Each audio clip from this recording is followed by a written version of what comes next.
Hey guys, it's Ashley, and today I am bringing you a spoiler-free book talk for Violet Grenade by Victoria Scott. I was contacted by the author and her assistant, and they were kind enough to send me a free e-copy of this book in exchange for an honest review, and so that is what I'm here for. Violet Grenade is Victoria Scott's newest upcoming book. It comes out May 2nd, 2017. Essentially, Violet Grenade is about this girl named Domino, and we follow her as her best friend has just been thrown into jail, and she is trying to make the money to bail him out. So she accepts an offer from Madame Corinna to go and work at her home for burgeoning entertainers, which is really just a fancy term for really just entertaining people. All different levels of entertainment. We go from like the easy breezy to the dark and dirty. Like that's the different levels. While she's there trying to earn the bail money, she meets this dark and mysterious boy Kane who is working for Madame Corinna, and together they kind of discover some of the secrets that nobody's really been sharing. When Domino decides that it's finally time for her to get the hell out of there, Madame Corinna decides that she doesn't want to let her go. So Domino has to figure out how to leave without setting off or using the one thing that could potentially destroy everybody, the second personality that is inside her head named Wilson. So I just want to throw a couple of preliminary things out there. Number one, this is a very, very dark book. It's dark and gritty, and if you don't enjoy dark, on borderline creepy but not really things, this is not the book for you. It's very dark. It's a psychological thriller. That's what it's classified as. And the second thing that I wanted to mention was a trigger warning for sexual assault. There are 1 to 2 scenes of it, so I just wanted to put that out there in case anybody is uncomfortable with it. I ended up giving this book 4 out of 5 stars. It was absolutely addicting to read. Like, I got a third of the way through, and then I literally read the entire thing the rest of the day. So the first pro that I wanted to talk about that I really liked is that the characters are all unique and really, really interesting. Like Domino and Kane and even Madame Corinna herself, they all have really, really dark pasts. Like really bad things have happened to them in the past, and I find it so interesting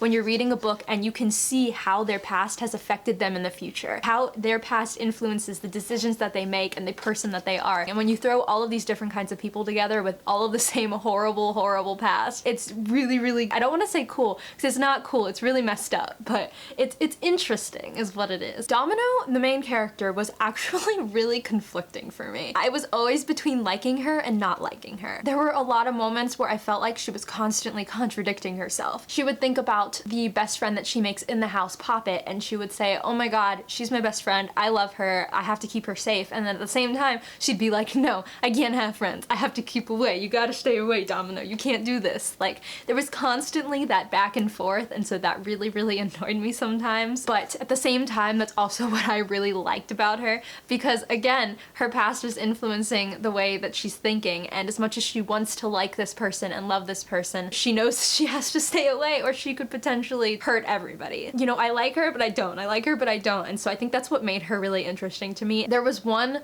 part of the book that I was not particularly fond about at all, and honestly it was probably what made me give the 4-star rating. There was a scene where Domino had just arrived and the girls in the house were pretty much hazing her. I don't understand hazing. I don't understand the mentality of the people that are doing the hazing or that are being hazed. I don't understand hazing at all, and I don't get why people continue to do it. So whenever I see it in a book, I just immediately, like, I don't like the scene immediately as soon as I realize what's happening. Other than that, like, all around, it was a really addicting, good book. I'm gonna move on to Kane for a little bit. A lot of the time, he was just mysterious and you wanted to know what was going on with him, and when you finally found out, I just felt bad for him. I wanted to just give him a big giant hug and tell him that everything was gonna be okay.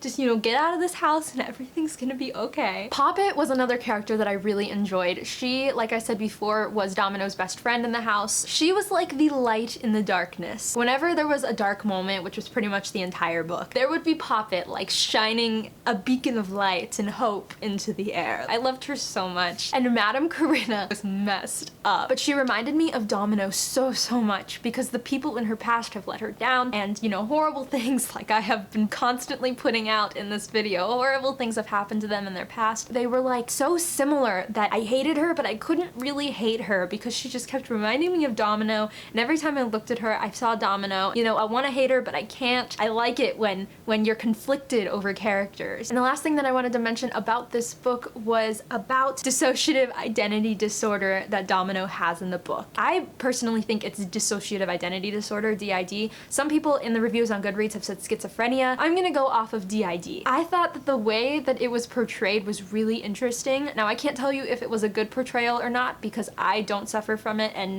nobody that I know has it, but I can tell you that it was really interesting for me to read about. The only things that I've ever heard about DID were when the person literally blacks out and the other personality takes over, does its thing, and then the person comes back and doesn't remember anything about what happened. For Domino, it was very different because she was having literal conversations with Wilson in her mind. Wilson was constantly there to protect her and to keep her out of these dangerous situations, and she was like literally having conversations with him, and I think that that is what made Wilson the actual character, you know? This other personality was an actual character in the book, and I found that so interesting and so cool. When I first read about this book and read the synopsis, at first I thought it was going to be one of those books and one of those portrayals where DID was explosive and harmful. Maybe that might have been the case in Domino's perception of Wilson. I came to think that Wilson was really just a coping mechanism for the horrible things that had happened in her past, so I really